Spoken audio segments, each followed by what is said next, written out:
আসসালামু আলাইকুম রহমতুল্লাহ। Hello viewers. So পরিশেষে আমরা লাস্ট অফ অল টিউটোরিয়ালে চলে আসছি সিওর। তো আজকে এই ওয়েবসাইটের যে বিষয়টা আলোচনা করবো, সিওর যেটি আলোচনা করবো সেটা হচ্ছে a website is a collection of interlinked web pages or formatted documents that share a single domain name and can be accessed over the internet। আপনি ইন্টারনেটে প্রবেশ করতে পারবেন। ওকে, এবারে এখানে যে কোশ্চেনটা আছে যে ওয়েব পেজ কি, ওয়েব পেজটা হলো what you see on the screen of a computer, অথবা আপনি একটা মোবাইলে অথবা কম্পিউটারে যেটা দেখতেছেন স্ক্রিনে সেটাই বেসিক্যালি একটা ওয়েব পেজ। এবং ওয়েব অ্যাড্রেস অথবা click on a link or enter a query in a search engine like Google. ঠিক আছে, এরপরে যে কোশ্চেনটা যে ওয়েব হোস্টিং কি, ওয়েব হোস্টিং হলো একটা সার্ভিস প্রোভাইড স্পেস ওয়েবসাইটের জন্য, ওয়েব পেজের জন্য on special computers called servers.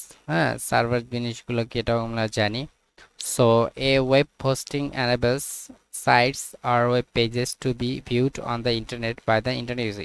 ব্যবহারকারীদের জন্য কিন্তু এই আপনি এখানে ওয়েব হোস্টিং কি, আপনি একটা ওয়েবসাইট ক্রিয়েট করলেন, ওয়েবসাইট ক্রিয়েট করার পরে সেটা আপনি যে পাবলিশ করবেন ইন্টারনেটের মাধ্যমে, সেটা একটা পার্টিতে বা আপনি নিজে ওয়েব হোস্টিং এর মাধ্যমে কিনে সেটা পাবলিশ করতে হবে, এবং তারপরে আপনার ভিজিটররা কিন্তু যে কোনো ব্রাউজার আপনার পাবলিশ করার পর সেই ভিজিটররা যখন কোনো ব্রাউজারের মাধ্যমে এন্ট্রি করবে তখন কিন্তু সে আপনার এই ওয়েব পেজটাকে দেখতে পাবে। সো আশা করি বুঝতে পারছেন। এরপর আরেকটা খুবই ইম্পর্টেন্ট টপিক, সেটা হচ্ছে যে অনেক সময় আমরা মোবাইলে বা ল্যাপটপে বা ডেস্কটপে যে কোনো অনেক সময় এই এররগুলো দেখতে পাই যে বেসিক্যালি লেখা ওঠে page not found 404 error etcetera. So এই এররগুলো কি, বেসিক্যালি এই এররগুলো কিন্তু এইচটিটিপিএস রেসপন্স স্ট্যাটাস কোড, অর্থাৎ হাইপার টেক্সট ট্রান্সফার প্রোটোকল, এইগুলার যে একটা রেসপন্স কোড আছে সেই কোডটা আপনাকে শো করতেছে। দ্যাট মিন বোঝাইতেছে যে আপনার পেজটা বেসিক্যালি খুঁজে পাওয়া যাইতেছে না কোথায়, সার্ভারে। অর্থাৎ সার্ভার কোনো কারণে যদি ত্রুটি হয় বা কোনো কারণে অফ থাকে, অথবা কোনো আপনি যেখানে যে সার্ভারে আপনার ওয়েবসাইটটা হোস্ট করছেন বা আপনার যে ওয়েবসাইটটা পাবলিশ করছেন সেখানে যদি কোনো ত্রুটি হয় বা কোনো প্রাকৃতিক ন্যাচারাল ডিজাস্টার হয়, সেক্ষেত্রে কিন্তু এই কোডটা দেখা থাকে। এবং this error is generally displayed in the internet browser. এবং আপনার এই ইন্টারনেটের যে ব্রাউজার আছে সেই ব্রাউজারে এই কোডটা কিন্তু বেসিক্যালি শো করে জাস্ট লাইক ওয়েব পেজেস।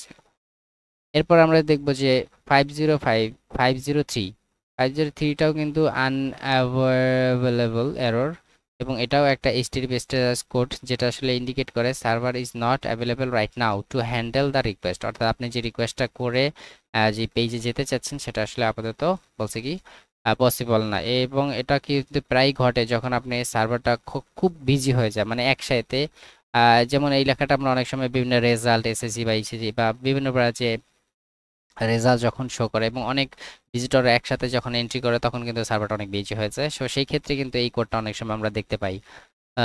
ওকে, এরপর আছে যে generally it is a temporary state which is resolved shortly.